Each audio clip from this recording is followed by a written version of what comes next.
Bismillah.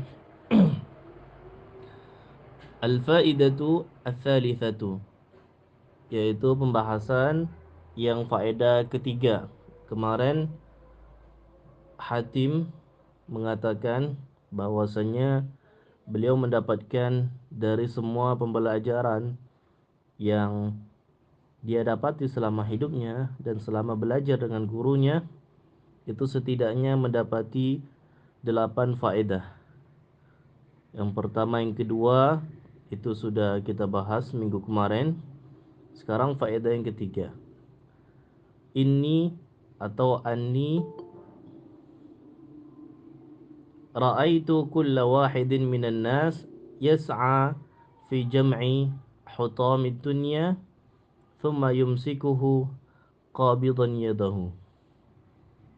Nah, di sini mengatakan bahwasanya saya ra'aitu melihat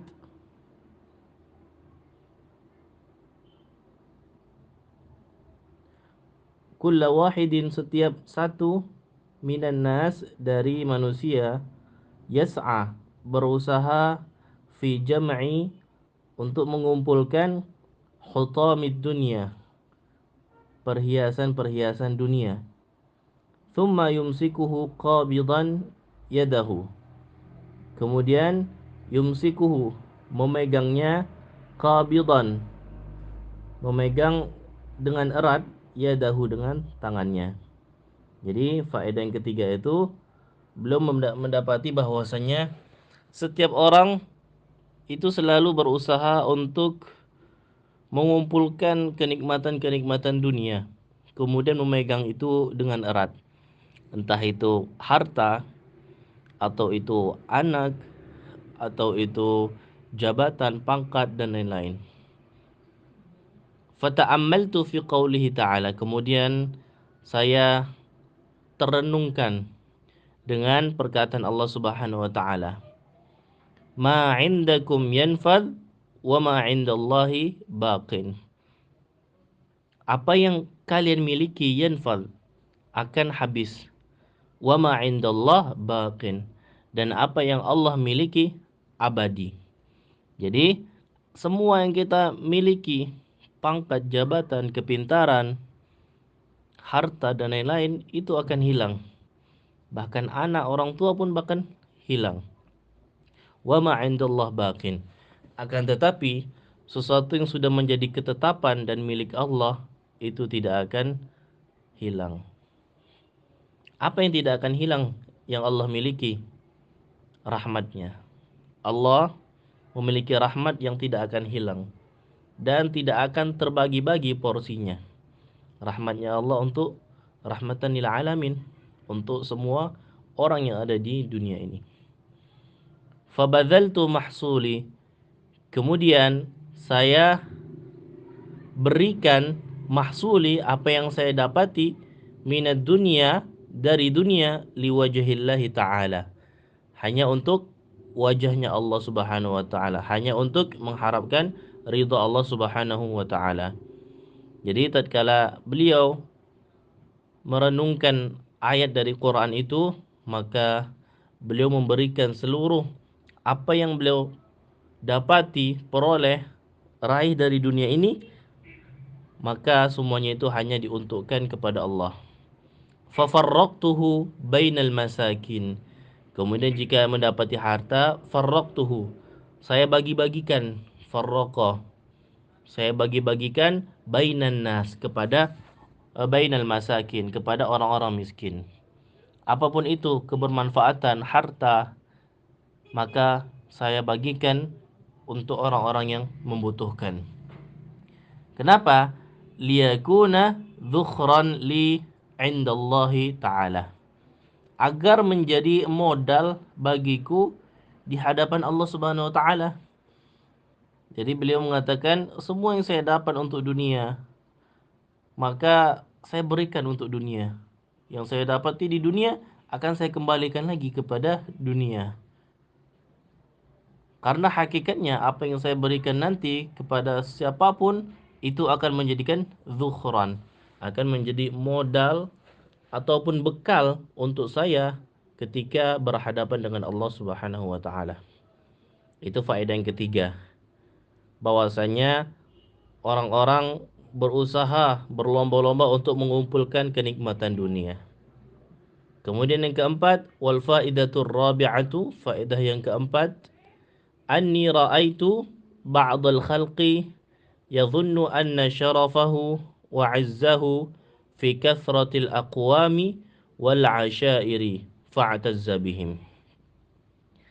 Anni, bahwasanya saya, ra'aitu, melihat, ba'dal khalqi, sebagian dari manusia, yadhunnu, mengira, anna syarafahu, bahwa, mengira bahwa kemuliaannya, wa izzahu, sama kemuliaannya juga, fi kathratil aqwam, dengan banyaknya aqwam, banyaknya pengikut, kemudian wal asyair, dan banyaknya kenalan, relasi. Jadi aqwam itu pengikut, follower, al asyair itu artinya relasi. Fa'tazza bihim, kemudian mereka merasa mulia dengan itu.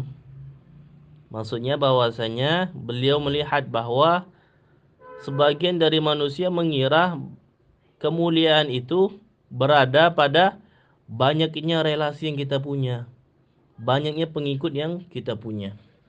Padahal tidak sama sekali. Wa za'ama akharun, kemudian sebagian lagi juga mengira, orang-orang lain juga mengira, annahu, bahwasanya kemuliaan itu didapati ketika apa? Fi tharwatil amwal, pada kayanya harta, wa kathratil aulad, dan banyaknya anak. Faftakharu biha, kemudian mereka berbangga-bangga dengan harta tadi, berbangga-bangga dengan anak tadi. Mereka berusaha menjadikan anak mereka sang penguasa, menjadikan anak-anak mereka yang memimpin segalanya, berbangga dengan anaknya.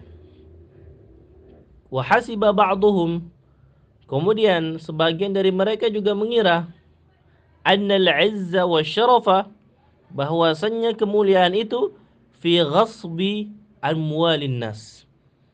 Kemuliaan itu didapati dengan cara ghasab, maling atau mengambil, amwalin nas, harta orang lain, harta manusia. Wa zulmihim, dan juga dengan cara menzalimi mereka. Wa safki dimaihim, dan juga menumpahkan darah mereka. Ada orang yang kayak gini, ada. Banyak sekali kejadian seperti ini. Mereka merasa kekuasaan dan juga kemuliaan mereka itu ditentukan dengan seberapa banyak uang yang mereka rampas dari orang lain, seberapa banyak orang yang mereka zolimi, seberapa banyak darah yang mereka tumpahi. Dengan sebanyak itu pula bertambah kemuliaan mereka. Tahta mereka di suatu institusi, tahta mereka di suatu kelompok, di suatu geng akan menjadi lebih tinggi. Dan itu adi, itu biasa. Perkara seperti ini sudah sejak dahulu, emang sudah ada. Kita lihat sekarang yang viral, kasus Vina Cirebon. Itu semuanya karena ini, ada kaitannya dengan ini. Wa'taqadat ta'ifatun, kemudian sebagian kelompok berkeyakinan, annahu, bahwasanya kemuliaan tadi, fi tilafil mal wa israfihi wa tabdzirihi. Ini satu makna. Apa? Kemuliaan itu dapat dihadirkan dengan menghambur-hamburkan harta, flexing, menghambur-hamburkan kekayaan, pamer sana, pamer sini. Dan itu bentuk kemuliaan bagi mereka. Semakin banyak yang bisa mereka pamerkan, maka semakin besar juga kemuliaan menurut mereka. Fata'ammaltu fi qawlihi ta'ala, kemudian saya merenungkan perkataan Allah Subhanahu wa taala, inna akramakum 'indallahi atqakum. Sesungguhnya orang yang paling mulia, akram, dari antara kalian indallah di sisinya Allah Subhanahu wa taala atqakum, yaitu yang paling bertakwa di antara kalian. Jadi orang yang paling mulia itu tidak didapati dengan banyaknya follower, tidak juga didapati dengan banyaknya relasi yang kita punya. Kemuliaan juga tidak didapati dengan banyaknya harta, banyaknya anak, dan bahkan kemuliaan itu juga tidak juga didapati dengan cara mengambil harta orang lain, menzalimi mereka, menumpah darahkan mereka, dan juga tidak bisa didapati dengan memamerkan harta, menghambur-hamburkan, membubazirkan segala harta yang kita punya. Akan tetapi hakikat daripada kemuliaan seseorang itu inna akramakum indallahi atqakum, yaitu siapa yang paling mulia di antara kalian, maka itulah siapa yang paling banyak takwanya, siapa yang paling bertakwa, itulah yang paling mulia di hadapan Allah Subhanahu wa taala. Fakhtartu taqwa, maka aku memilih untuk bertakwa. Saya memilih takwa sebagai sarana untuk memuliakan diri sendiri. Saya memilih takwa sebagai sarana untuk terlihat mulia di hadapan orang lain, bukan dengan cara-cara tadi. Wa'taqadtu, dan saya yakin annal Qur'ana, bahwasanya Al-Qur'an itu haqqun shadiqun. Al-Qur'an itu benar dan juga membenarkan. Wa dhannuhum, dan perkiraan mereka, wa hisbanahum, dan anggapan-anggapan mereka, kullaha, semuanya, batilun zailun, batil, buruk dan menipu. Wal faidatul khamisah, kemudian faedah yang kelima, anni ra'aitun nas, bahwasanya aku melihat manusia, yadhummu ba'duhum ba'dan, mereka saling mencaci, saling menghina satu sama lain. Bahkan penghinaan dan cacian ini bukan terjadi di orang awam, bahkan sekelas asatiz, sekelas para ulama itu juga saling mencaci. Bagaimana umat ini bisa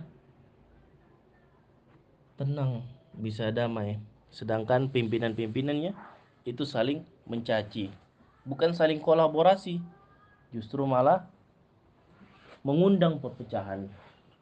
Kemudian irtaba wa yaghtabu ba'dhum ba'dan, kemudian sebagian mereka juga saling bergosip. Irtaba yaghtabu itu saling bergosip atau saling membicarakan satu sama lain dengan perkara yang buruk. Boleh kita gosip, tapi gosip dengan perkara yang baik. Oh, ini si fulan rajin puasa, si fulan rajin sedekah, baik itu, baik. Akan tetapi yang kita hindari irtaba, yaitu bergosip dengan hal-hal buruk. Kalau bergosip dengan hal-hal baik itu namanya tahaddus bin ni'mah, membicarakan kenikmatan. Kalau irtiab itu artinya bergosip dengan hal-hal yang buruk, yang di dalamnya nanti akan menimbulkan banyak sekali perkara-perkara lainnya. Contohnya fitnah, kemudian mengundang cacian, kemudian mengundang namimah, adu domba, kemudian mengundang al-kadzib, mengundang kebohongan, dan itu nanti akan mengarahkan kepada sifat-sifat syaitan. Fawajadtu dzalika minal hasad, maka dari gosip itu, dari saling mencaci menghina itu, saya mendapati semuanya itu merupakan sumbernya itu dari hasad, yaitu rasa dengki. Rasa dengki fil mal, mereka dengki kepada harta orang lain. Wal jah, dengki juga dengan jabatan orang lain. Wal ilm, dan juga dengki dengan ilmu orang lain. Jadi kalau sudah bergosip, pasti ujung-ujungnya mengarah ke sana. Entah mereka dengki dengan harta, atau dengki dengan tahta, atau dengan pengetahuan. Fata'ammaltu fi qawlihi ta'ala, kemudian aku pun terenungkan dengan perkataan Allah Subhanahu wa taala, nahnu qasamna bainahum ma'isyatahum fil hayatid dunya. Sesungguhnya kamilah, kata Allah Subhanahu wa taala, qasamna, kami sudah membagi-bagikan bainahum kepada mereka ma'isyatahum, tentang kehidupan mereka, kebutuhan-kebutuhan kehidupan mereka, hajat-hajat mereka, fil hayati ad-dunya, pada kehidupan dunia mereka. Jadi apa yang kita dapatin di dunia ini yang kita katakan masih belum cukup atau kurang, sesungguhnya itulah yang Allah bagikan kepada kita. Apa yang kita dapati dalam kehidupan itu tidak perlu dihasadkan, tidak perlu didengkikan. Kita hanya dituntut untuk bersyukur.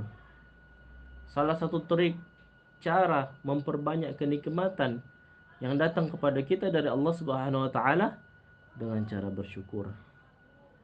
Bukan harta yang kurang banyak, bukan pangkat yang belum tinggi, bukan ilmu yang belum luas, akan tetapi syukur kita yang masih kurang. La in syakartum la azidannakum. Karena jika kita bersyukur, niscaya pasti la azidannakum. Itu pakai kalimat la azidannakum. Itu jawab. Dalam ilmu nahwu itu syarat, uslub syarat. Ada uslub syarat, kemudian ada jawab syaratnya. Dan itu menunjukkan kepastian. Kalau kita belajar nahwu, ayat itu menunjukkan makna kalimat at-ta'kid, yaitu kepastian. La in syakartum la azidannakum. Maka ingin bertambah ilmunya, ingin bertambah kemuliaan tahtanya, enggak apa-apa. Ingin bertambah hartanya, maka bersyukur kepada Allah Subhanahu wa taala. Boleh kita meminta pangkat tertinggi di dunia, boleh. Dan itu harus umat muslim itu enggak ada yang di bawah. Enggak boleh berdiri di kaki orang-orang lain. Umat muslim itu enggak boleh miskin. Umat muslim harus kaya. Bahkan umat muslim enggak boleh bodoh. Umat muslim harus pintar. Maka dari itu, dengan kita mensyukuri itu, insya Allah akan terus bertambah. Syukur bukan berarti stagnan. Syukur bukan berarti berhenti, udah mensyukur ini. Syukur itu memanfaatkan bil jawareh. Memanfaatkan kenikmatan itu dengan amal-amalan perbuatan kita, dengan anggota badan. Kita memiliki harta, kita manfaatkan sebagai bentuk syukur kita. Sedekah, bangun jalan, bangun proyek-proyek masjid, sedekah anak yatim, berinfak untuk Palestina. Waljah dan jabatan, kita pakai jabatan itu untuk hal-hal yang baik. Meresmikan masjid, kemudian menyalurkan dana-dana bantuan tepat sasaran. Dengan keilmuan juga kita amalkan, membagi keilmuan, menanamkan doktrin-doktrin Islam yang baik kepada semua orang. Kemudian fata'ammaltu fi qaulihi ta'ala sudah. Kemudian fa'alimtu, kemudian saya mengetahui annal qismata, bahwasanya pembagian harta itu, pembagian jabatan dan ilmu pengetahuan, kanat minallahi fil azal. Jadi urusan pembagian tentang hal itu semuanya sudah Allah atur dalam azal, pada zaman terdahulu, atau kita sering kenal dengan azali, zaman azali, yaitu waktu azali. Sebelum semuanya yang di dunia ini terbentuk, itu ada namanya zaman azali, yang itu semua ketetapan tentang takdir kita baik buruk sudah tertuliskan di dalam sana. Ilmu yang kita dapat, harta yang kita dapat sekarang, dan jabatan itu semuanya sudah ketentuan Allah Subhanahu wa taala. Fama hasadtu, maka fama hasadtu, saya tidak akan pernah hasad ahadan kepada seseorang. Jadi ini pakai sighah fi'il madhi, akan tetapi bermakna mudhari'. Itulah kita terjemahkan, maka saya tidak akan hasad kepada siapapun. Wa raditu bi qismatillahi ta'ala, dan saya akan selalu ridha dengan pembagian-pembagian yang telah Allah tetapkan. Jadi ketika kita sudah ridho, makna antara ridho dan syukur itu berbanding lurus. Dengan keridhaan kita, dengan syukur kita, insya Allah itu sebagai wasilah penambahan apa hajat yang kita inginkan.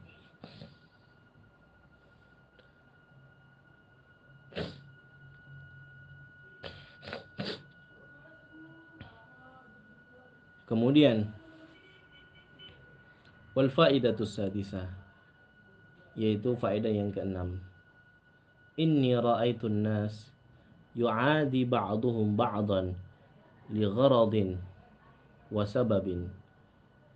Sesungguhnya saya melihat manusia itu yu'adi, saling bermusuhan, ba'duhum ba'dan, sebagian dari mereka dengan sebagian lainnya, li gharadin wa sababin, dengan tujuan khusus, gharad, dan dengan sebab khusus.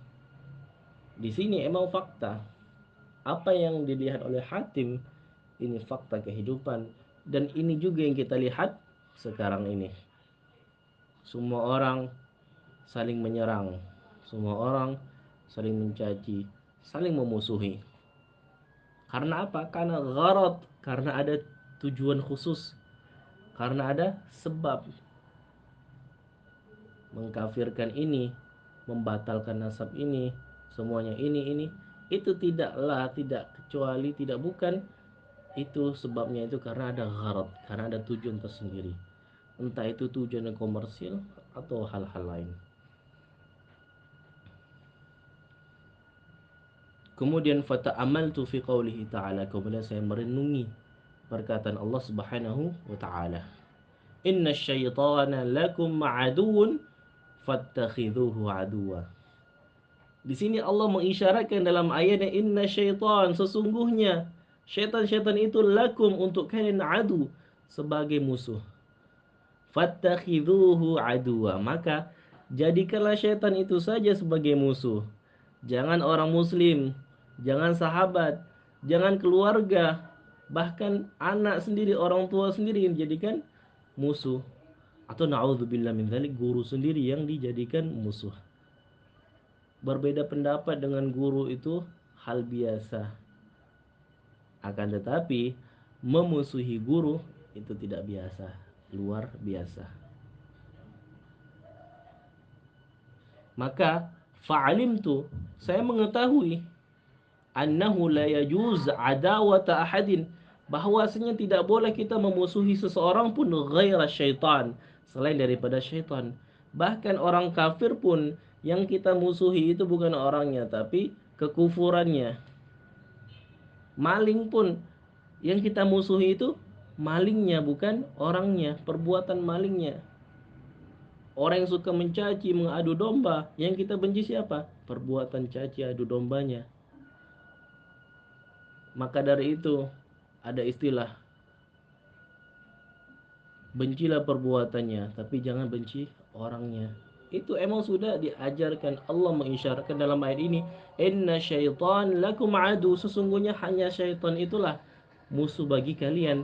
Bahkan setelah itu, setelah ada kabar, ada kalimat khabar, kemudian ada kalimat insya di sini. Apa? Fattakhidhuhu aduwa, maka jadikanlah dia sebagai musuh. Amr itu bentuk dari insya'i, kalam insya'i. Kemudian sebelumnya ada kalam khabari, itu dalam ilmu balaghah, dan itu menunjukkan kalimatnya itu sangat balaghi, memiliki nilai balaghah yang kuat.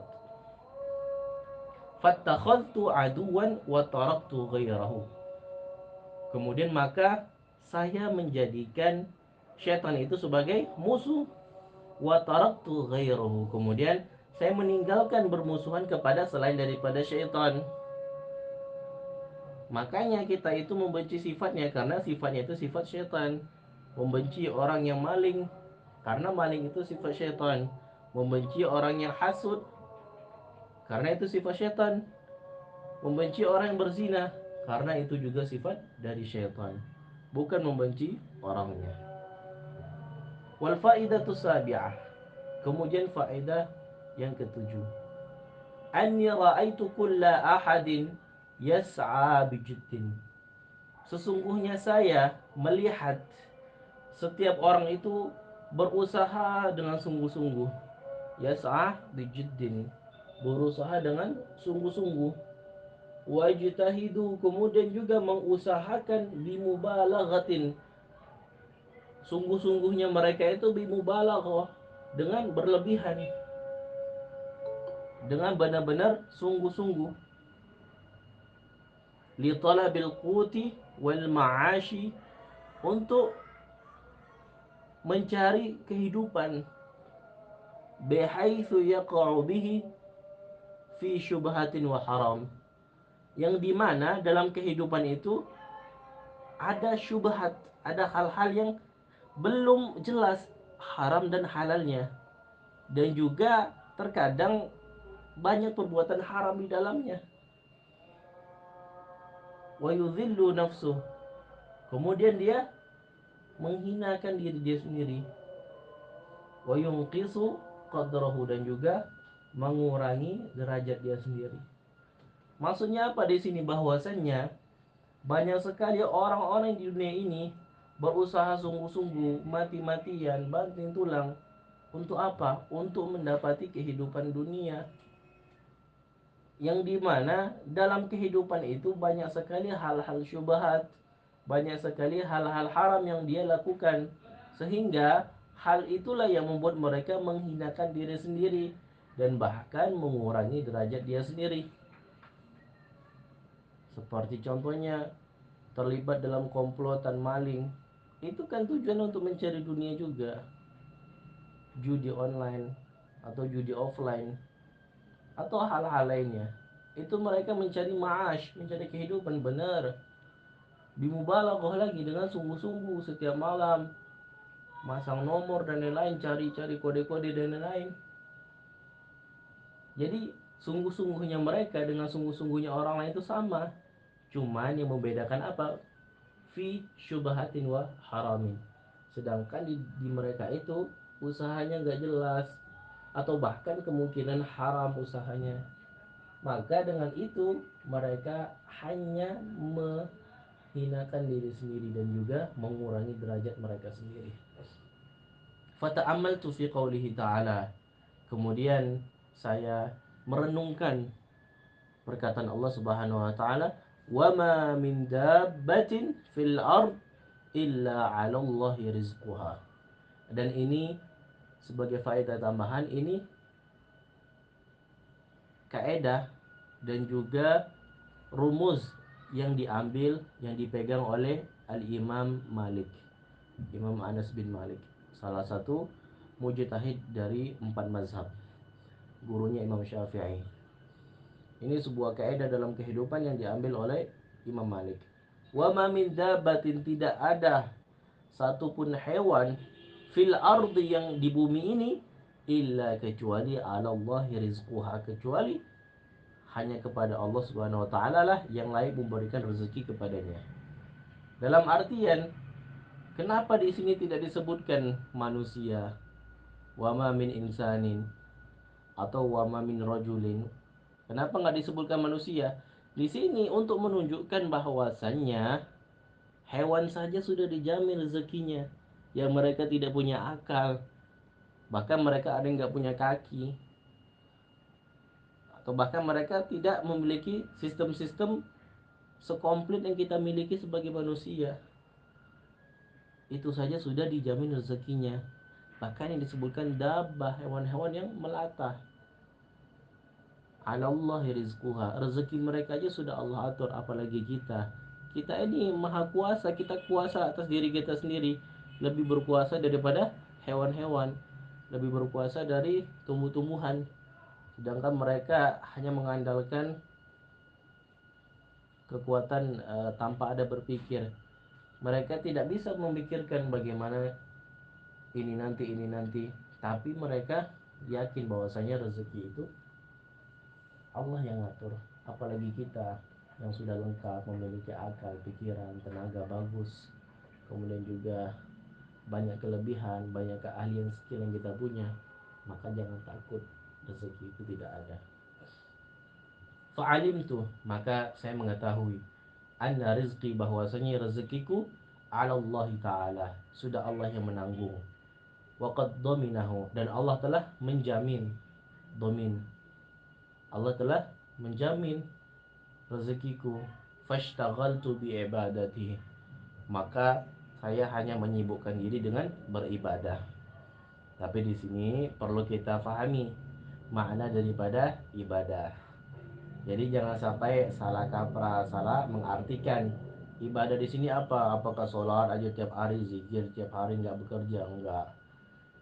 Pekerjaan yang kita lakukan dengan niat lillahi ta'ala itu namanya ibadah. Seorang ayah keluar dari rumah mencari nafkah untuk anak istri, maka itu dinamakan ibadah jika diniatkan dengan lillahi ta'ala. Jadi pembedanya itu adalah innamal a'malu binniyat. Sesungguhnya segala perbuatan itu tergantung dengan niatnya. Kalau dia tidak niatkan akan tetapi hanya untuk kesenangan dia sendiri, maka tidak ada nilai ibadah. Sama juga seperti pemain bola.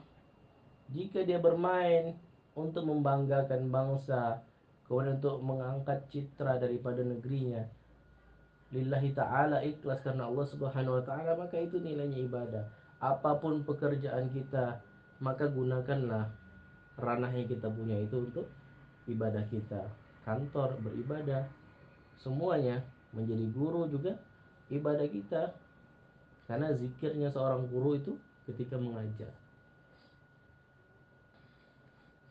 Kemudian wa qata'tu tam'i amman siwa, kemudian saya memutuskan keinginanku, ketamakanku, amman siwa, dari selain Allah Subhanahu wa taala. Maksudnya apa?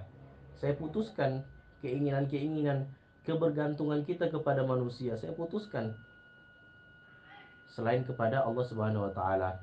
Jadi maksudnya hanya bergantung kepada Allah Subhanahu wa taala. Jangan merasa, oh kalau saya putus relasi dengan orang ini hancur rezekiku. Jangan kayak gitu. Itu sudah tidak menyelisihi rezeki yang Allah atur. Kalau tidak berteman dengan orang ini, udah bahaya kehidupanku nanti. Kalau nanti uh, orang ini nggak mau temenan sama saya lagi, udah bahaya nanti nggak ada ngalir lagi dunia. Nah itu pemikiran yang salah. Qata'tu tam'i amman siwa, saya memotong semua keinginanku kecuali kepada Allah Subhanahu wa taala. Wal faidatu tsaminah, kemudian faedah yang ke-8, anni ra'aitu kulla wahidin mu'tamidan ala syai'in makhluqin. Insyaallah di sini sesungguhnya bahwasannya saya melihat setiap orang itu mu'tamidan, mereka itu menyandarkan atau bersandar ala syai'in makhluqin, bersandar kepada makhluk, bersandar kepada manusia. Jadi mereka itu menyandarkan kehidupan mereka semata-mata karena manusia. Oh kalau nggak kerja di kantor ini hancurlah rezekiku. Kalau nggak kerja di perusahaan ini nggak dapat duit. Kalau nggak kenal bapak ini nggak dapat duit. Kalau nggak kenal ibu ini nggak dapat duit. Nah di situ menyandarkan kehidupan hanya kepada orang, dan itu nggak boleh. Berusaha wajib, akan tetapi menyandarkan diri kepada manusia itu nggak boleh. Karena apa? Bersandar kepada manusia, berharap kepada manusia, itu nanti akan kecewa ujung-ujungnya. Nggak ada yang benar-benar berhasil. Itu ujung-ujungnya nanti kecewa. Tetapi ketika kita berharap, bersandar kepada Allah, tidak akan sedikit pun Allah mengecewakan hambanya, kecuali itu baik untuknya. Ba'duhum ila dinar wa dirham, sebagian dari mereka menyandarkan diri kepada uang yang mereka miliki, dinar dan dirhamnya.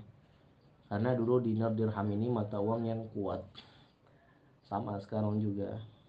Wa ba'duhum ilal mal wal mulk, kemudian mereka menyandarkan diri kepada harta dan kepemilikan mereka, kekuasaan mereka terhadap suatu hal.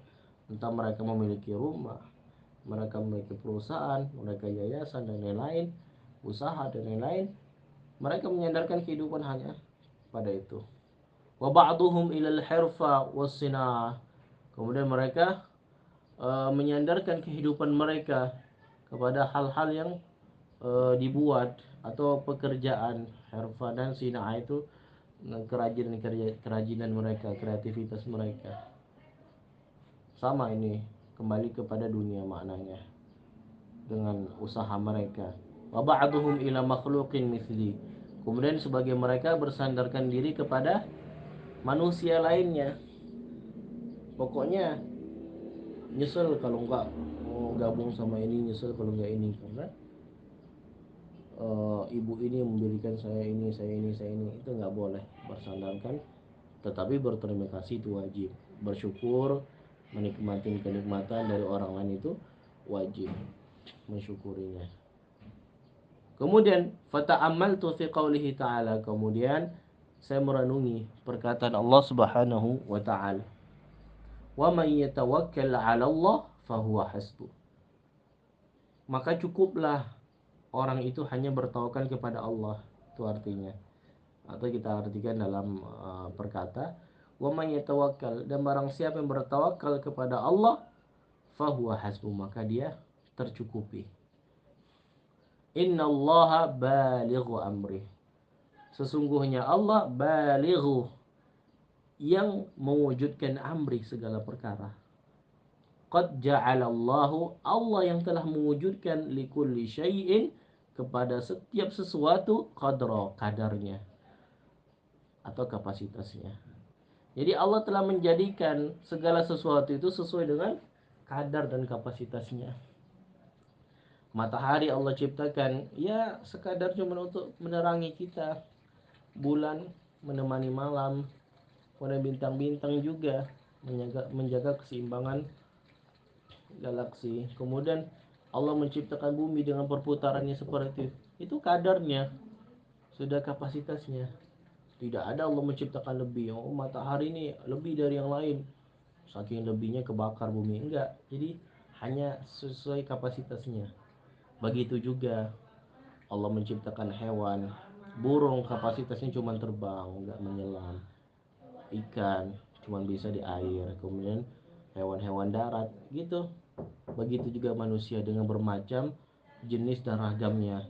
Mereka akan merasakan cukup dengan ketika mereka bertakwa dan bersyukur kepada Allah. Fatawakkaltu 'ala Allah, maka dengan itu saya bertawakal kepada Allah. Apa itu tawakal? Menyerahkan diri, tidak bersandar kepada yang lain kecuali kepada Allah. Itu makna tawakal.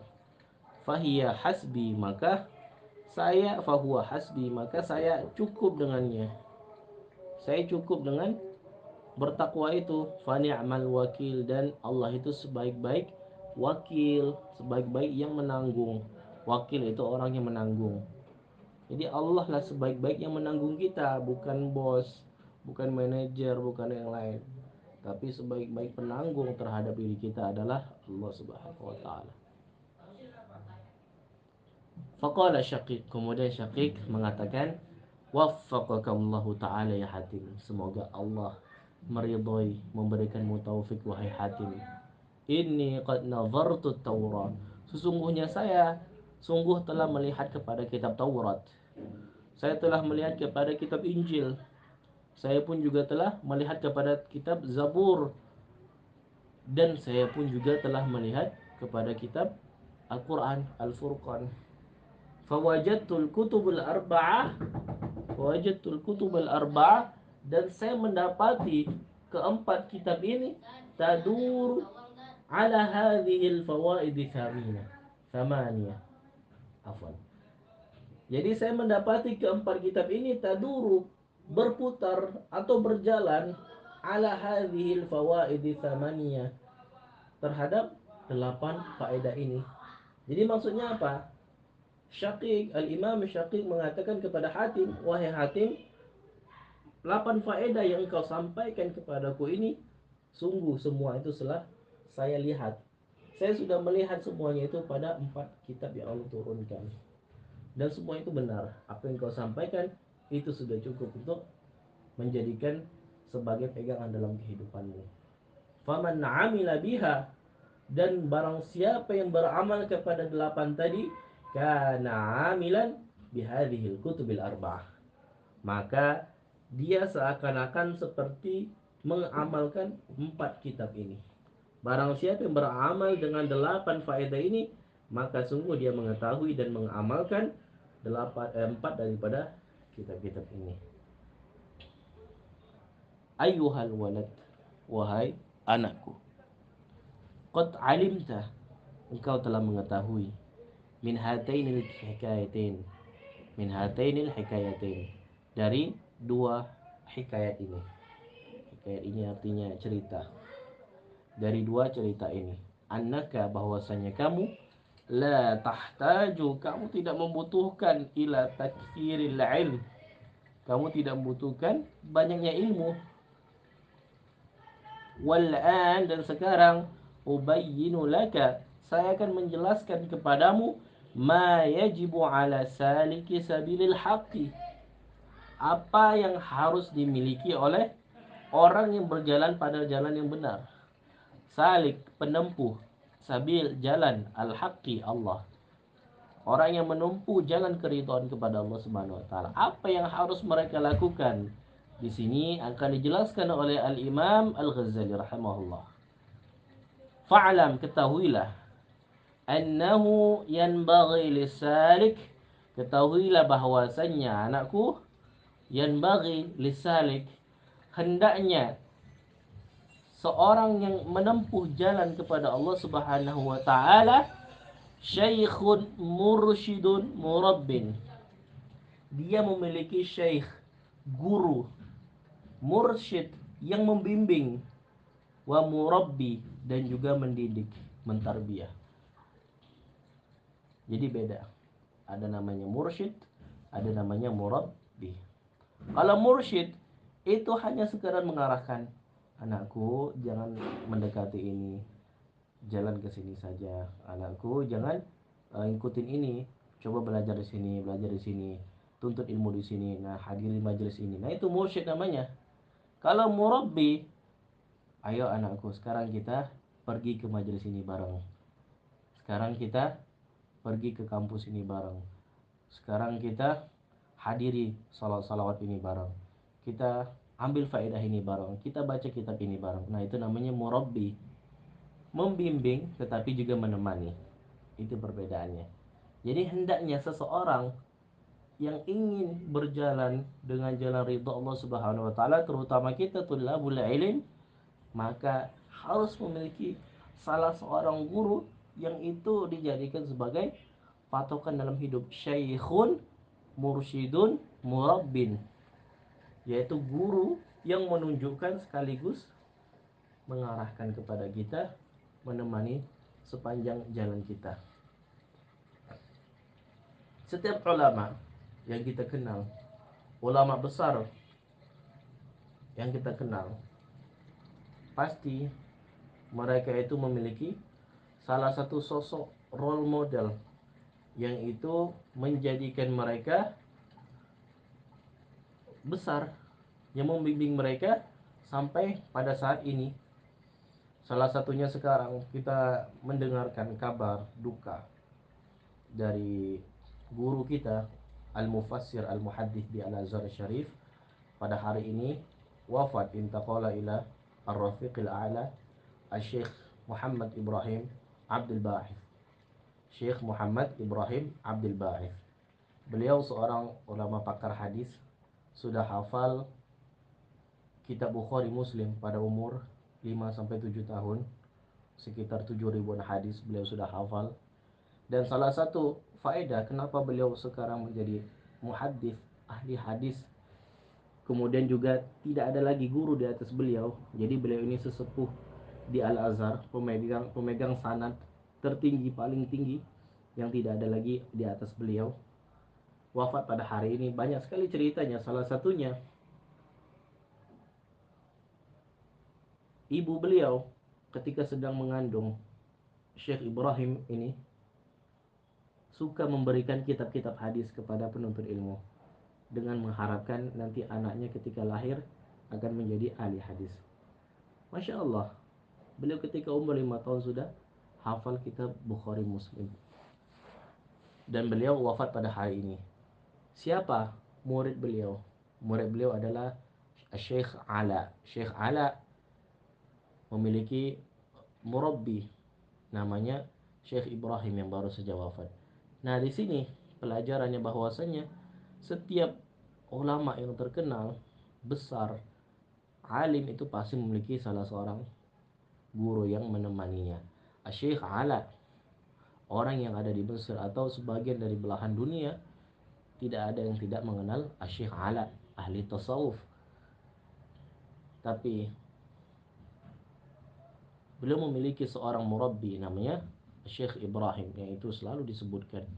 Dan Al-Imam Al-Habib Salim Asy-Syatiri mengatakan bahwasannya Syekh Ibrahim ini beliau orang yang paling mulia pada masanya, orang yang menjadi rujukan dunia dan diakui. Syekh Salim Asy-Syatiri, Al-Habib Salim Asy-Syatiri mengakui keilmuan beliau. Akan tetapi beliau ini seperti mahjub.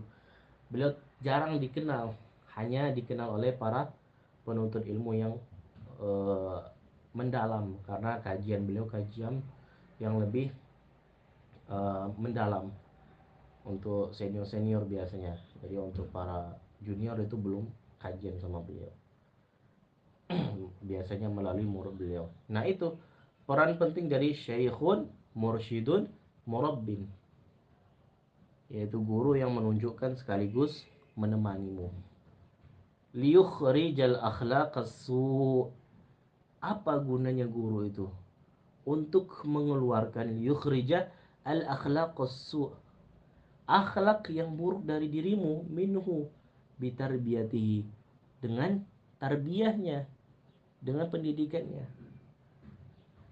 Jadi sangat miris jika ada guru yang menanamkan kebencian kepada muridnya kepada seseorang lainnya. Karena guru itu hakikatnya liyukhrij al akhlaqas su' minhu bitarbiyatih. Karena guru itu yang mengeluarkan sifat-sifat buruk, akhlak-akhlak buruk dari muridnya, sehingga bisa ditarbiyah, sehingga masuk ilmu itu. Tapi sekarang miris kita lihat banyak sekali para guru yang mendoktrin murid-muridnya, jangan suka pada ustadz ini, jangan suka pada syekh ini, jangan suka pada ini. Itu bukan mencerminkan guru yang baik. Kalau kita dapati guru-guru yang kayak gitu menanamkan kebencian, iyak, berhati-hatilah. Ihdzarhum, berhati-hatilah kepada mereka, guru-guru yang tidak bertanggung jawab terhadap keilmuannya, hanya mengejar jah, ketenaran, agar muridnya tidak bertalaki kepada guru ini, agar muridnya tidak belajar pada ini. Membimbing boleh, tetapi menanamkan kebencian itu tidak boleh. Boleh kita katakan, mungkin kita sebagai seorang guru, tolong berhati-hati dengan kajian ini. Kalau tidak percaya, silakan coba duduk dulu di sana. Nah, itu cara mentahdzir, kita memperingatin. Jangan kamu ini kenal sama guru ini, jangan sama ustaz ini, jangan sama ustaz itu, ustaz syubhat, itu ustaz su, itu ulama su. Jangan kayak gitu. Itu tidak mencerminkan guru yang benar. Naudzubillah minal asatid kamitslihi. Wa yaj'alu makanaha khuluqan hasanan. Kemudian guru itulah yang menjadikan makanaha, kedudukan daripada akhlak tadi, khuluqan hasanan. Jadi akhlak yang buruk tadi itu dijadikan akhlak yang baik. Karena hakikat guru itu yang mengajarkan yang baik. Kalau masih ada yang kayak gitu, berhati-hati. Kemudian wa ma'na tarbiyah. Apa itu makna daripada tarbiyah? Makna dari pendidikan itu apa? Yushbihu fi'al al-fallah alladhi yaqla' asy-syauq wa yukhrij an-nabatat al-ajnabiyah min baini az-zar'i liyahsuna nabatuhu wa yakmula ray'uhu. Nah, jadi apa makna daripada tarbiyah? Makna dari pendidikan yang sebenarnya. Nah, jadi para penggiat pendidikan bisa mengambil makna daripada tarbiyah dari Al-Imam Al-Ghazali. Karena Imam Al-Ghazali ini terkenal juga sebagai ulama manajemen manajemen pendidikan baik. Mungkin beliau kalau terkenal sekarang masih hidup, mungkin sudah ahli dalam manajemen pendidikan Islam. Seperti kita kenal Dr. Adi Hidayat Anugrah, Dr. honoris clausanya sebagai doktor manajemen pendidikan Islam. Kenapa? Al-Imam Al-Ghazali ini beliau pakar dalam setiap fan ilmu. Jadi beliau tidak hanya terkenal tasawuf saja, tidak hanya terkenal ilmu kalam saja, bahkan tidak hanya terkenal sebagai fikih saja, beliau juga hadis, tafsir, semuanya beliau kuasai. Sama seperti Syekh Ibrahim yang dikomentari oleh para ulama dunia, bahwasanya beliau itu pernah bertalaki kepada gurunya. Kemudian saat masih muda, guru beliau berkata kepada Syekh Ibrahim, "Wahai Ibrahim, engkau telah membunuhku walaupun aku masih hidup." Dalam artian, muridnya itu sudah melampaui kecerdasan dari gurunya. Sehingga gurunya mengatakan seakan-akan keilmuan muridnya itu sudah membunuh gurunya. Emang ada rasa kecemburuan dari guru ketika muridnya sudah lebih alim, akan tetapi rasa kebanggaan terhadap murid itu lebih besar daripada kecemburuan. Kemudian yushbihu fi'lal fallah. Jadi makna daripada tarbiyah itu yushbihu seperti fi'lal fallah, seperti kegiatannya petani. Alladhi yaqla'u asyauq, yang mencabuti duri-duri, wa yukhriju an-nabatat al-ajnabiyah, dan juga mengeluarkan tumbuhan-tumbuhan asing, tumbuh-tumbuhan yang menjadi hama, min baini az-zar'i, dari tanaman mereka. Nah, jadi tarbiyah itu maknanya seperti itu, seperti petani yang membuang duri-duri yang ada di tanamannya, tapi bukan di bunga mawar ya yang berduri. Pokoknya bunga ataupun tanaman yang tidak berduri, cuman ada duri-duri, membersihkan duri-duri, kemudian mengeluarkan tanaman-tanaman lain yang menjadi hama dari tani dia, dari pertanian dia. Nah, begitu juga tarbiyah. Kita mengeluarkan duri-duri dari murid kita. Kita mengeluarkan doktrin-doktrin aneh yang masuk kepada murid kita, agar murid kita itu menjadi tanaman yang bagus. Liyah sunah nabatuhu, agar tanaman itu menjadi bagus, hama-hama dibuang semuanya. Yang menempel-nempel di tanaman itu dibuang. Wa yakmula ray'uhu, kemudian sempurnalah produksinya. Panennya itu sempurna. Begitu juga kita mendidik seorang anak, mendidik murid. Maka pertama yang kita tanamkan bukan memasukkan keilmuan dulu, tapi memperbaiki dulu akhlaknya. Bagaimana mereka bisa beradab. Ketika sudah pelajaran itu mereka dapati, maka mudahlah ilmu itu masuk. Karena salah satu penghambat masuknya ilmu, masih banyak akhlak-akhlak yang buruk berada dalam diri kita. Kita senantiasa setiap hari memperbaiki akhlak. Apa yang masih syubhat dalam diri kita, maksudnya kita belum tahu baik gak ini, tinggalkan. Apakah ucapanku menimbulkan kontroversi, menimbulkan fitnah, atau menimbulkan cacian maki, atau perspektif pandangan berbeda dari orang lain, padahal kita pengen bermaksud baik, tapi jika ada kemungkinan dari perkataan kita, tulisan kita, yang kemungkinan mengundang hal-hal negatif, pandangan-pandangan negatif, lebih baik tidak dikatakan. Kemudian wala budda, maka harus lisaliki, bagi orang yang menempuh jalan kepada Allah Subhanahu wa taala itu, min syaikhin yurabbihi, dia harus memiliki seorang guru yang akan mengikutinya dalam setiap langkahnya. Yurabbi, yang akan mendidik atau mentarbiyah dia. Jadi murabbi itu ya tadi seperti yang saya katakan tadi, bahwasanya yang menunjukkan juga sekalian menemani setiap langkah dari muridnya. Wa yurshiduhu ila sabilillahi ta'ala. Kemudian yang menunjukkan dia kepada jalannya Allah Subhanahu wa ta'ala. Lianna Allah ta'ala, karena Allah Subhanahu wa ta'ala itu arsala ilal ibadi rasulan.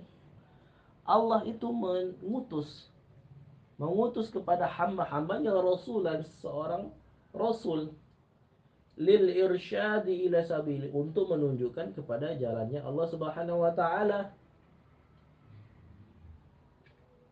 Kemudian faidza irtahala sallallahu alaihi wasallam minad dunya, dan tatkala Rasulullah sallallahu alaihi wasallam sudah berpulang dari dunia, sudah meninggalkan dunia, faqad khallafal khulafa fi makani.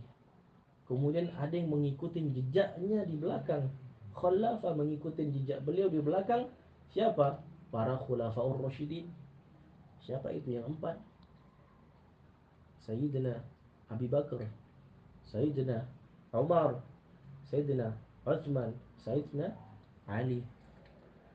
Maka sangat jelas buruknya orang yang mencaci salah seorang dari empat para sahabat ini. Karena mereka lah khulafaur rasyidin, khulafaur rasul. Mereka yang menempuh atau menanggung amanah di belakang Rasulullah ketika sudah wafat. Atau na'udzubillah, bahkan sampai mengkafirkan salah seorang dari mereka. Kita tidak menyebutkan kelompok tertentu, karena setiap orang bisa memiliki pemikiran seperti itu. Maka berhati-hatilah. Kemudian hatta yurshidu al-khalaiq ila Allah Ta'ala, sampai mereka para khulafaur rasyidin kemudian diteruskan dengan tabi'in, tabi'in, sampai dengan ulama mutaqaddimin, sampai ulama mutaakhirin sekarang. Mereka yursyidul khalaiq, mereka itu pertama kali membimbing akhlak-akhlak para manusia kepada Allah Subhanahu wa taala. Membimbing manusia kepada Allah Subhanahu wa taala, jalannya Allah Subhanahu wa taala. Kemudian di sini ada syarat untuk menjadi syekh. Kemudian syarat untuk tanda bahwasanya guru itu guru baik. Di sini dikasih tahu di paragraf ini. Wa syartu syekh, syarat menjadikan seorang itu menjadi guru kita. Syarat untuk melihat, oh guru ini baik atau buruk gimana. Ini kisi-kisi yang dikasih oleh Al-Imam Al-Ghazali. Alladhi yasluh an yakuna naiban li Rasulillah. Syarat untuk seorang guru, seorang syekh itu benar, yasluh an yakuna, boleh menjadi naiban, sebagai wakil atau pengganti li Rasulillah, sebagai pengganti Rasulullah sallallahu alaihi wasallam, alladzina hum yursyiduna ummatal Islam ila dinil haq, yang mereka itu membimbing umat Islam kepada jalan yang benar, sebagaimana melanjutkan risalah Rasulullah sallallahu alaihi wasallam.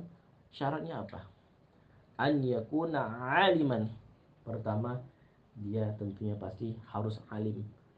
Enggak boleh kita meminta bimbingan kepada orang yang bodoh. Enggak boleh kita meminta bimbingan kepada orang yang masih belum jelas. La anna kulla alimin yasluh lahu.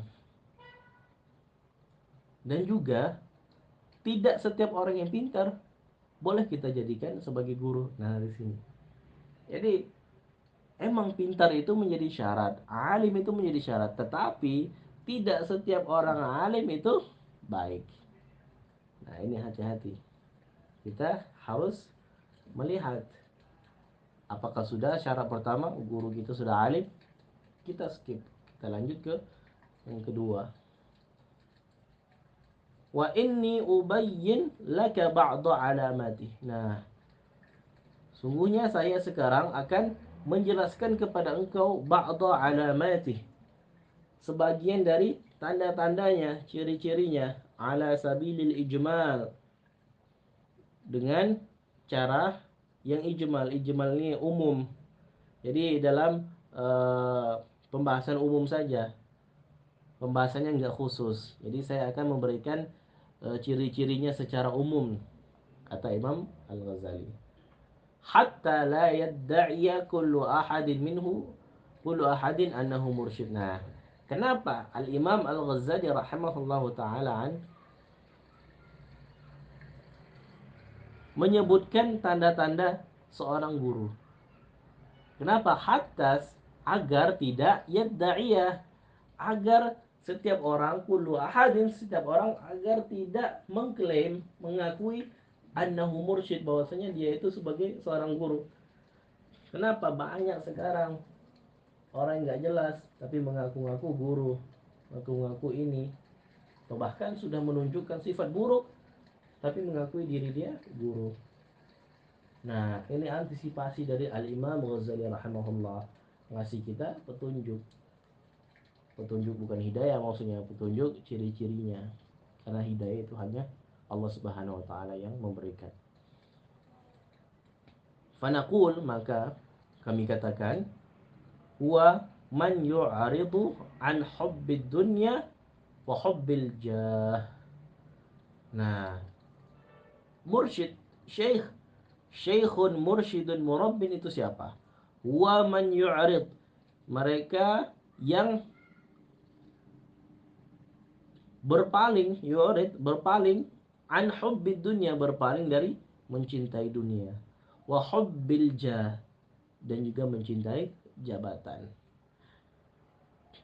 Wa kana qad taba'a li syakhsin basirin yatasalsalu mutaba'atuhu ila sayyidil mursalin sallallahu alaihi wasallam. Nah, yang contoh-contoh kayak gini, mereka yang tidak mencintai dunia, tidak mencintai jabatan, pangkat, inilah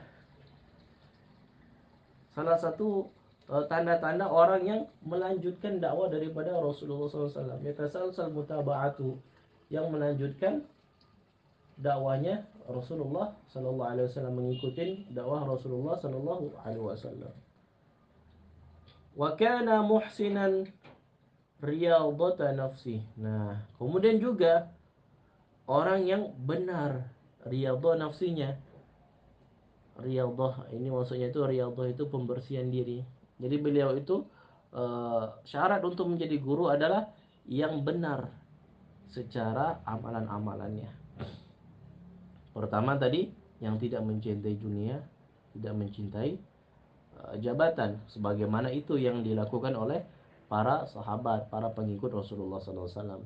Kemudian yang kedua adalah orang yang baik, baik dari nilai amalannya, baik dari nilai dirinya juga.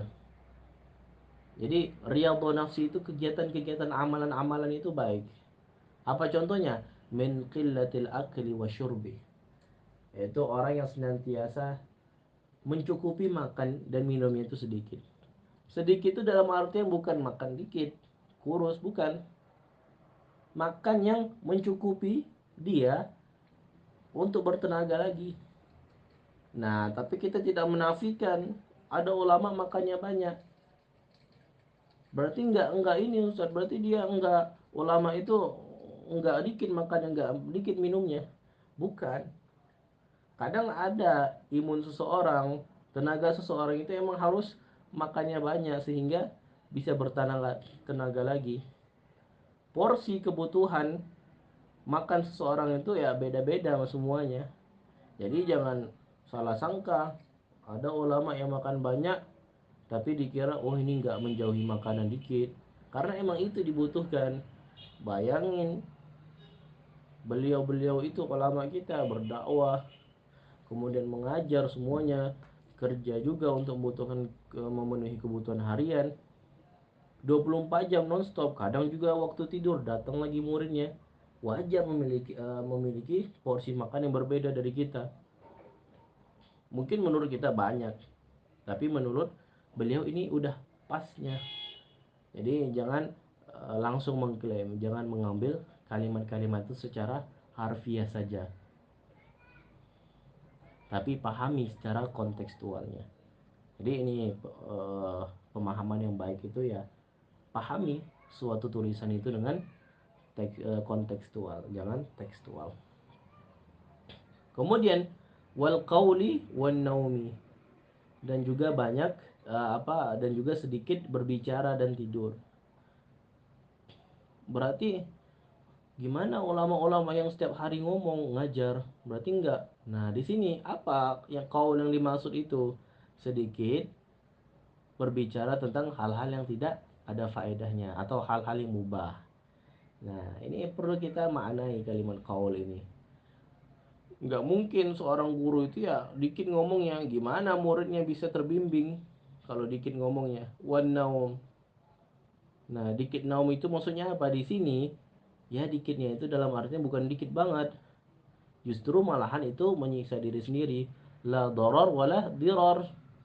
Kalau ada ya yang tidak tidur dalam artian menyiksa diri sendiri, nah itu menyakiti diri sendiri, itu nggak boleh, haram. Tetapi jangan kita kira ada ulama yang tidurnya cuma 2 jam, cuma 3 jam, sedangkan kita butuh tuh tidur 8 jam gitu. Jangan kira ulama itu menyakiti diri sendiri, karena kembali lagi porsi tidur seseorang itu ya berbeda-beda. Karena yang menentukan tidur seseorang itu bagus atau enggak itu apa? Apakah di waktu tidurnya atau kualitas tidurnya? Nah, jadi barangkali mungkin ulama kita porsi tidurnya cuma 2 jam sehari. Akan tetapi mereka emang 2 jam itu tidurnya berkualitas. Beda kayak kita tidur 8 jam tapi tidur yang tidak berkualitas. Banyak jam saja tapi bangun-bangun masih pegel-pegel. Beda sama mungkin ulama-ulama kita ya, ceritanya kan memang gitu. Ulama bermalam kemudian tidur itu ya ketika ada sela-sela waktu. Karena emang gitu. Porsi tidur yang begitu ya ketika emang capek. Jadi perlu kita maknai secara kontekstual. Wa kasratis salati wa sadaqah wa saum. Dan juga beliau yang harus kita jadikan guru itu yang banyak sholatnya, yang banyak sedekahnya, yang banyak juga puasanya. Jadi sangat jarang para ulama itu yang pelit. Sangat jarang juga para ulama yang eh, iftar terus atau dalam artian tidak berpuasa. Jadi ulama itu emang udah kebiasaannya berpuasa. Cuman emang ada kisah beberapa ulama yang puasanya sedikit karena ya lantaran kesibukan, kemudian juga nggak kuat, wajar karena imun seseorang itu berbeda. Kemudian wakana bimutaba'ati Syekh Al-Basir ja'ilan mahasin al-akhlaq lahu siratan. Jadi seseorang yang mengikuti syekh yang benar-benar syekh, yang benar-benar guru, yang basir, mereka peka, ja'ilan, guru yang peka itu gimana? Yang menjadikan mahasinal akhlak lahu siratan, yang menjadikan akhlak baik itu sebagai jalan menempuh kepada Allah Subhanahu wa taala. Nah, jadi guru yang benar-benar peka terhadap muridnya itu mereka yang pertama kali memperbaiki akhlak dari muridnya. Dengan cara apa? Kasobari wa syukri, mengajarkan tentang sabar. Karena ya tidak dikit kita lihat para penuntut ilmu mengeluh kepada gurunya. Ya yang diajarin ini emang sabar. Bukan berarti gurunya itu tidak memberikan solusi ketika kita konsultasi. Gimana ini Ustadz? Saya gini. Ketika dinasihatin, ya antum harus sabar. Kata antum harus sabar itu bukan berarti tidak menghadirkan solusi. Akan tetapi emang itu kuncinya sabar. Nah, kalau orang yang menganggap buruk, nggak ada guna konsultasi sama ustadz itu, pasti ujung-ujungnya disuruh sabar, sabar aja.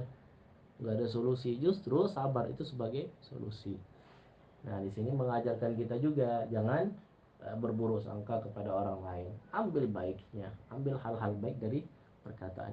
Kemudian wasyukur, yang mengajarkan cara bersyukur. Syukur bisa paham ilmu ini. Jadi sangat jarang kita lihat seorang murid ketika sudah paham ilmu ini uh, berterima kasih kepada guru. Misalnya diajarin bab ini, bab tentang mubtada khobar, kita ambil ilmu nahwu aja, belum paham diajarin sampai paham.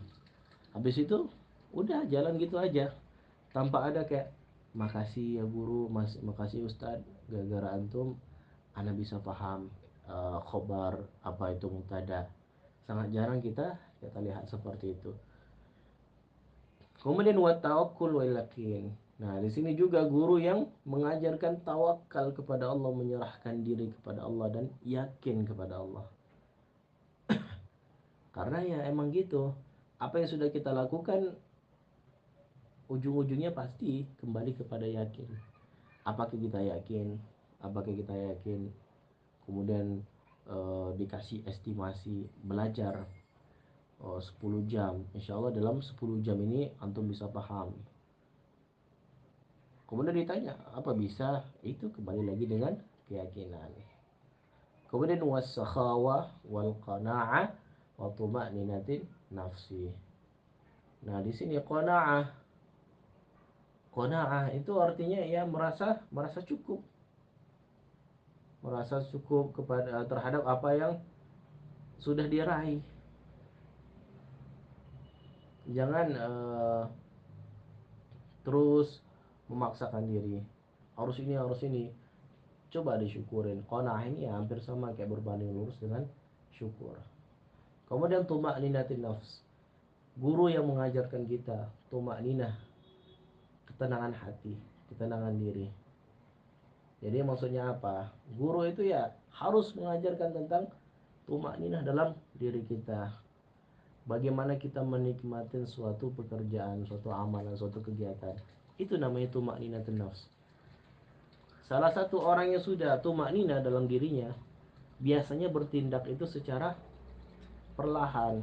Orang yang bertindak perlahan itu bukan berarti lambat, dalam artian tenang. Jadi kalau kita lihat ada seseorang yang mempunyai kepribadian tenang, itu namanya tuma'ninatin nafs. Menjalankan sesuatu itu ya tanpa hal-hal yang gerasa gerusu, buru-buru. Segala sesuatu dia kerjakan dengan tenang. Dapat ujian ditanggapi dengan tenang. Nah, di situ orang yang dirinya itu sudah tuma'ninah. Wal hilm wat tawadhu, dan juga yang mengajarkan kepada kelembutan. Jadi sangat sangat gak mungkin seorang guru itu mengajarkan kekerasan. Wat tawadhu, kemudian juga mengajarkan tawadhu, rendah hati. Wal ilm wasidq, mengajarkan pengetahuan, mengajarkan kejujuran. Wal haya, juga mengajarkan rasa malu. Jadi jika melihat muridnya kira-kira melakukan perbuatan yang menyampingkan malu, ditegur dengan baik. Seharusnya jangan gini, seharusnya jangan gini, bahaya ini kehormatan, hormahnya laki-laki gini, hormahnya perempuan itu gini. Nah, itu salah satu guru yang baik, yang harus dijadikan guru itu seperti itu.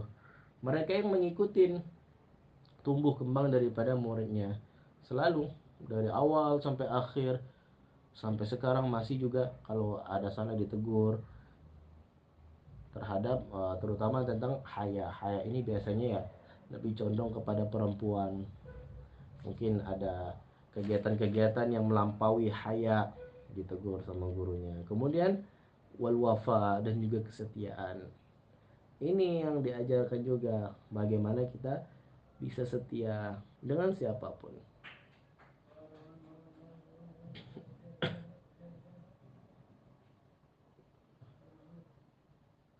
Kemudian wasukun wa ta'annin. Wasukun wa at-ta'annin. Sukun itu ya dirinya tenang, enggak banyak macam-macam. Wa ta'annin, dan juga perlahan-lahan. Ta'annin itu sama juga tenang, sama kayak tumaknina. Tumaknina, sukun sama ta'anni itu artinya sama. Wa mithaliha, dan semisalnya. Jadi ada beberapa: sabar, syukur, tawakul, yakin, sakhawah. Oh ya, sakhawah. Sakhawah ini artinya dermawan. Sakhawah artinya dermawan.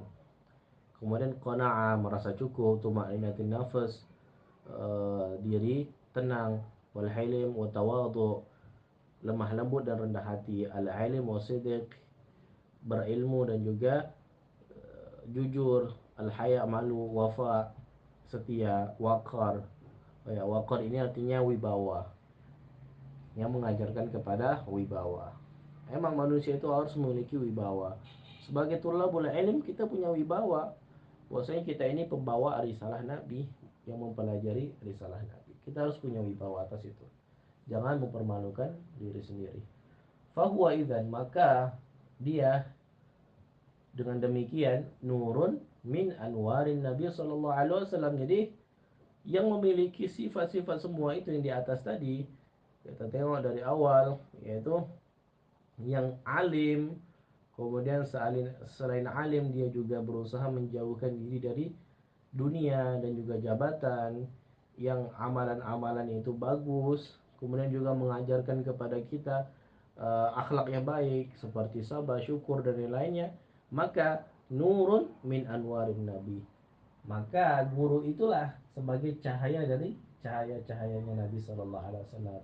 Jadi merupakan perwujudan implementasi daripada cahaya Nabi itu ada pada guru yang memenuhi kriteria syarat pada yang di atas ini.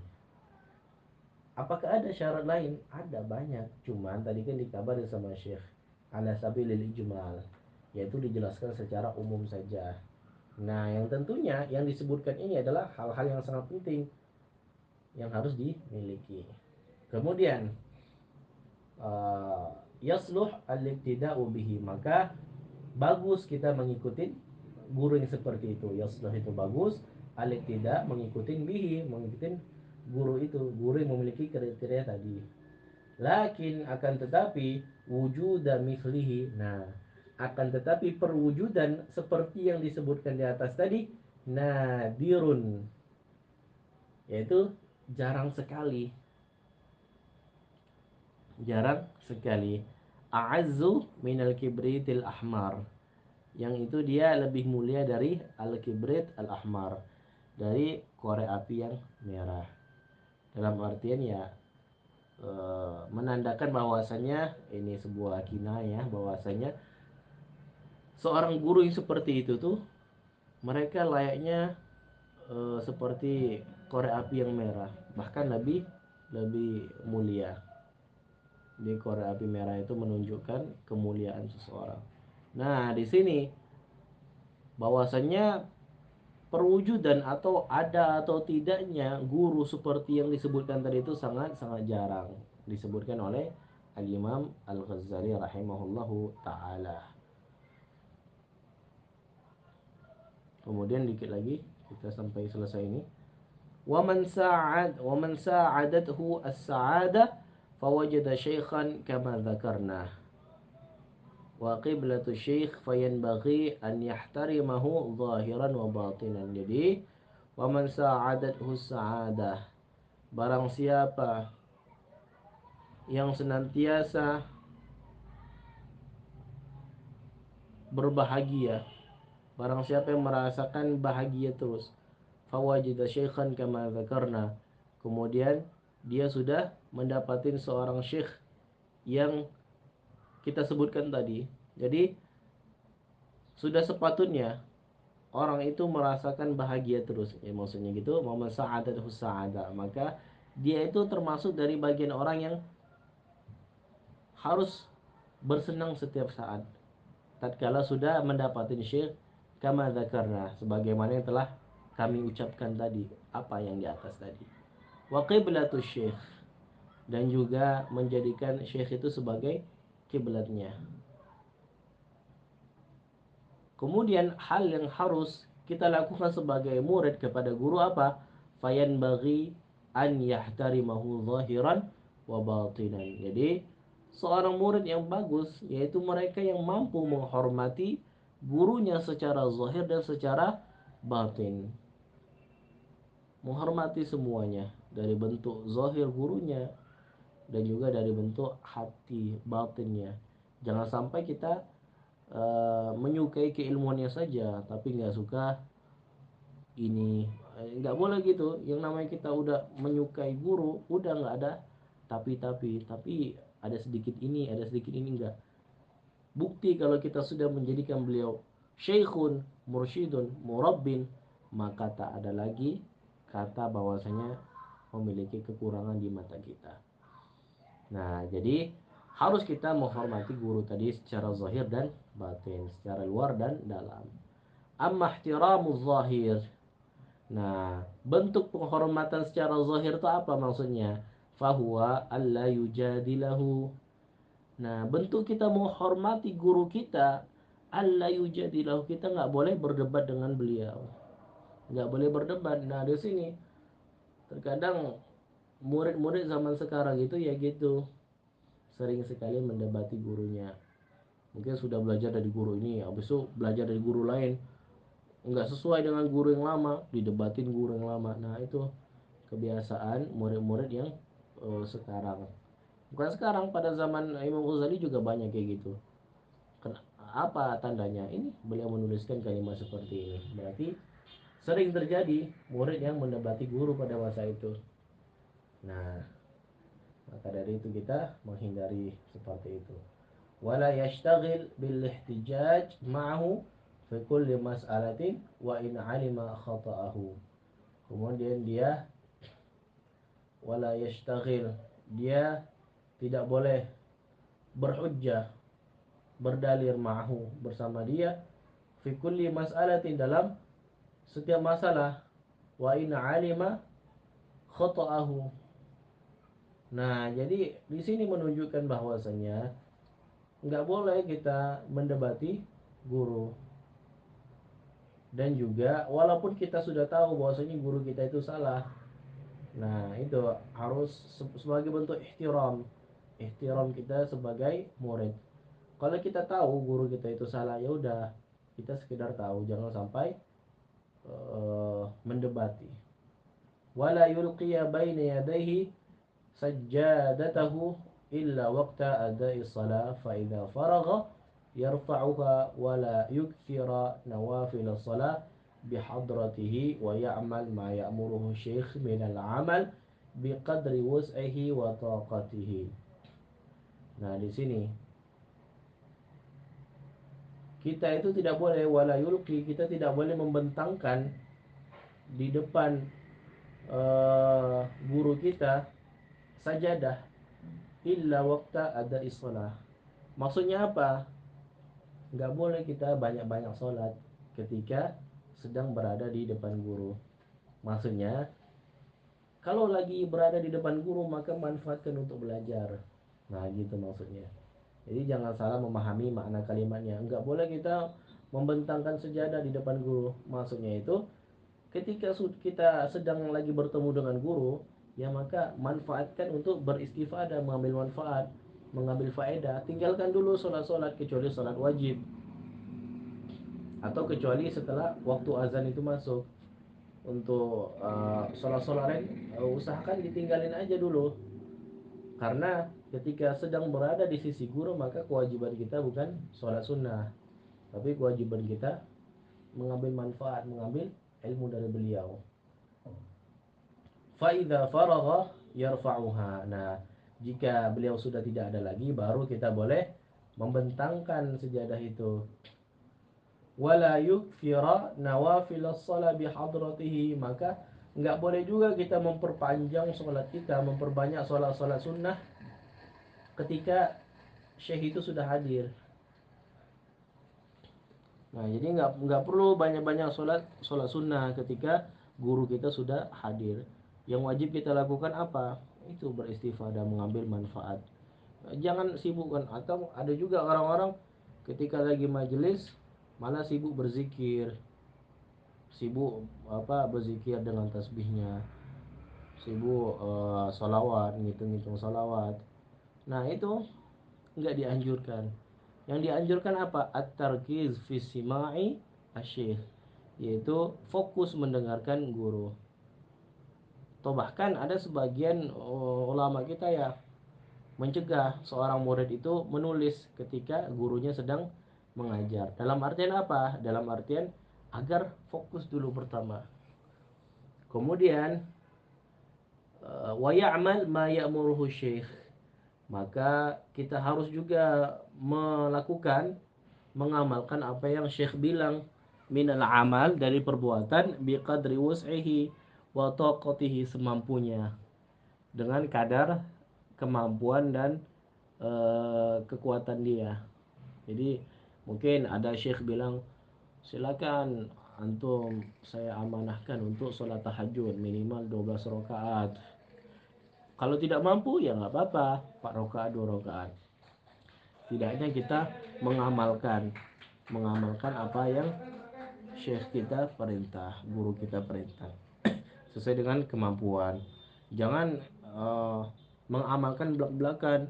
Gurunya bilang antum nak harus sholat tahajud 12 rakaat. Kalau emang dari diri kita tidak mampu, dalam artian emang uzur gitu, ya sudah, tidak boleh dipaksakan. Jangan terlalu dipaksakan, karena nanti akan mudarat terhadap diri sendiri.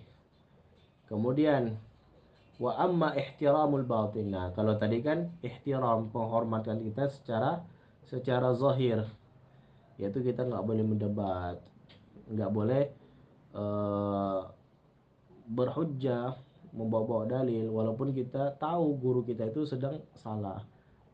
Apa tadi maksudnya? Misalnya contoh kecil aja, mungkin ada seorang guru yang salah ucap, sabkul lisan, yaitu kecoplosan hal lain. Misalnya ngomong motor jadi motol, jadi L, kan wajar gitu. Nah, tapi ya kebiasaan anak-anak sekarang itu malah itu dijadikan cemoohan. Tahu benar itu motor dan motol itu jauh bedanya, dan itu jelas salah gurunya. Cuman ya itu hanya sekedar kesalahan biasa. Jadi nggak perlu, oh salah omong, nggak perlu. Cukup kita tahu aja, oh salah gitu. Itu maksudnya. Kemudian wa amma ihtiramul batin. Adapun penghormatan kita secara batin, penghormatan kita secara dalam diri kita. Kalau tadi kan zahir yang nampak, kalau batin itu yang di dalam. Fahuwa anna kullama yasma'u minasyikh, bahwasanya setiap yang dia dengarkan daripada syekh, yaqbalu minhu fi zahir. Nah, dia harus menerima secara zahir. Jadi bentuk hormat kita terhadap guru secara batin yaitu kita menerima. Jangan ketika guru menyampaikan, oh saya nggak setuju sama guru, saya nggak setuju. Oh kalau saya nggak setuju sama antum, nggak setuju sama antum. Ya udah, kalau nggak setuju sudah, nggak perlu diperdebatkan. Nah, cara bentuk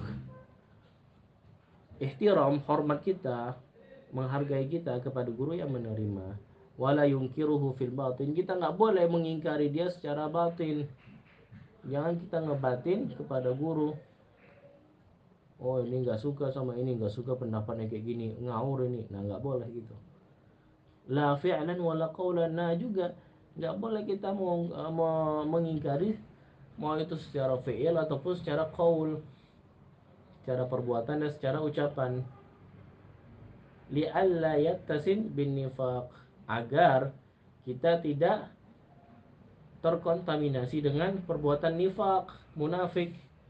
Nah, jadi salah satu tanda, ciri-ciri yattasimu bin nifaq, orang yang berciri-ciri munafik, dia hadir di majelis guru cuman hanya untuk mencari kesalahannya. Nah, itu salah satu contoh orang munafik, hadir di majelis seseorang guru hanya untuk mencari kelemahan. Oh ternyata beliau nggak paham masalah ini ternyata, habis itu disebarin, oh ini Ustadz Syubhat, nggak belajar akidah, cuma belajar ilmu bahasa Arab saja, Syubhat. Nah, itu nggak boleh, nggak boleh. Kemudian wa illam yastati' yatruk suhbatahu ila an yuwafiqa batinuhu zahirah. Nah, jika dia tidak bisa menyelamatkan batin dirinya untuk sepakat kepada gurunya, yatruku suhbatahu, maka tinggalkan dulu gurunya itu. Nah, salah satu cara adab kita sebagai muta'alim, sebagai penuntut ilmu, kalau tidak sepakat dengan guru, ya udah ditinggalin dulu sampai kita bisa enak lagi hatinya. Jangan sampai ketika terus belajar, Justru malahan kebencian semakin membesar kepada guru itu. Nah, salah satu cara untuk meredamnya pergi sebentar.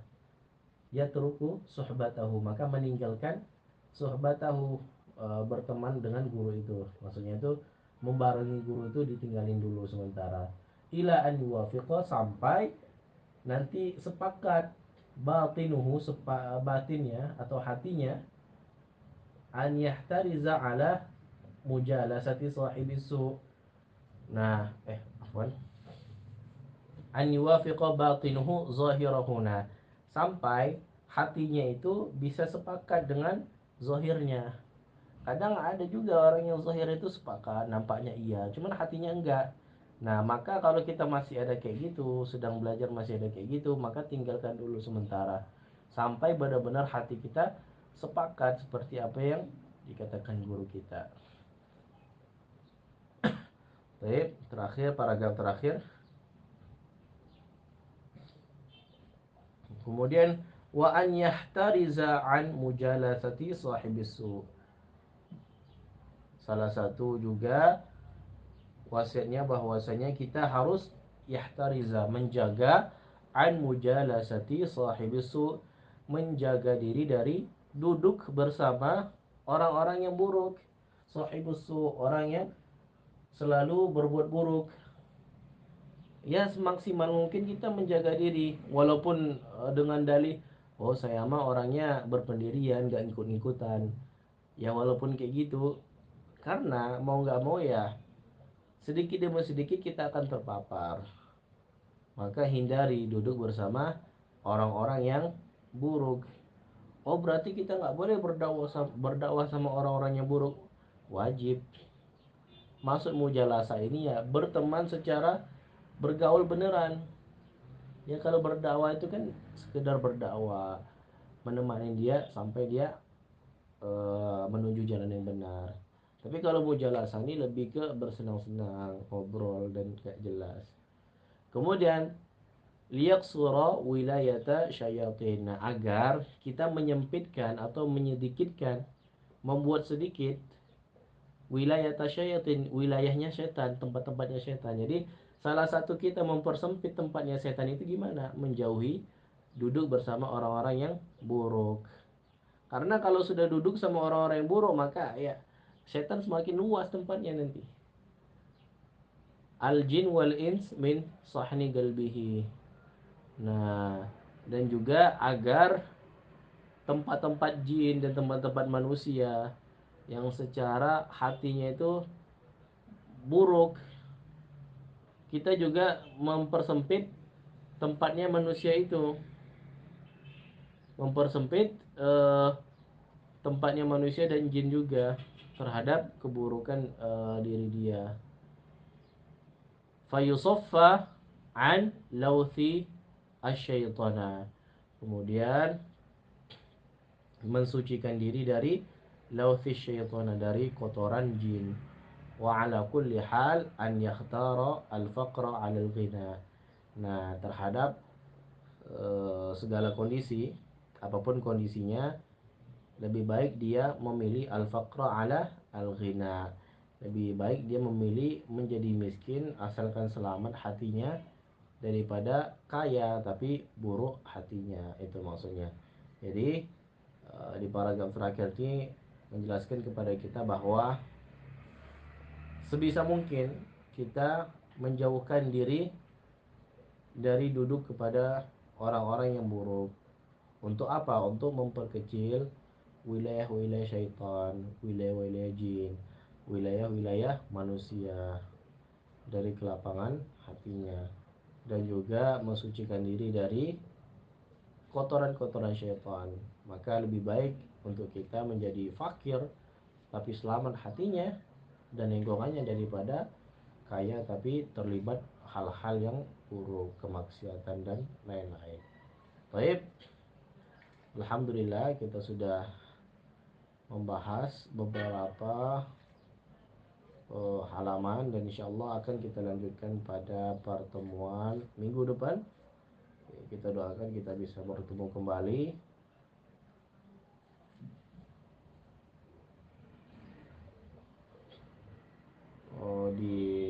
Contoh selanjutnya, baik bagi yang mau membaca, sekarang jam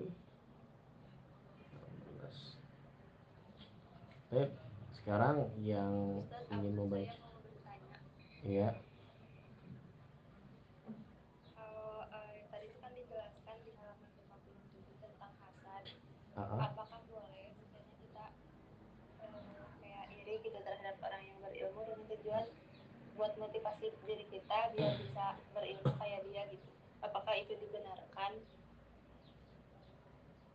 Iya, itu dibenarkan, sebagaimana ada beberapa hasad atau iri yang diperbolehkan dalam Islam. Pertama apa? Pertama itu orang yang berilmu yang senantiasa mengamalkan ilmunya dan mengajarkan ilmunya kepada orang lain. Kemudian iri yang boleh kedua adalah iri kepada penghafal Quran yang mampu membaca Al-Quran siang dan malam. Gitu. Jadi iri kepada orang berilmu itu boleh. Kemudian iri kepada penghafal Quran itu boleh. Kemudian juga iri kepada orang kaya boleh juga.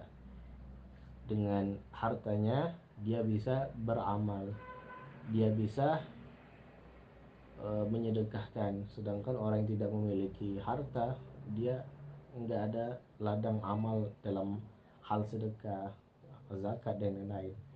Maka tiga iri yang boleh: pertama iri kepada orang alim yang beramal dengan ilmunya, kemudian iri kepada penghafal Quran yang mampu membaca Quran siang dan malam, yang ketiga iri kepada sahibul ghina, orang yang memiliki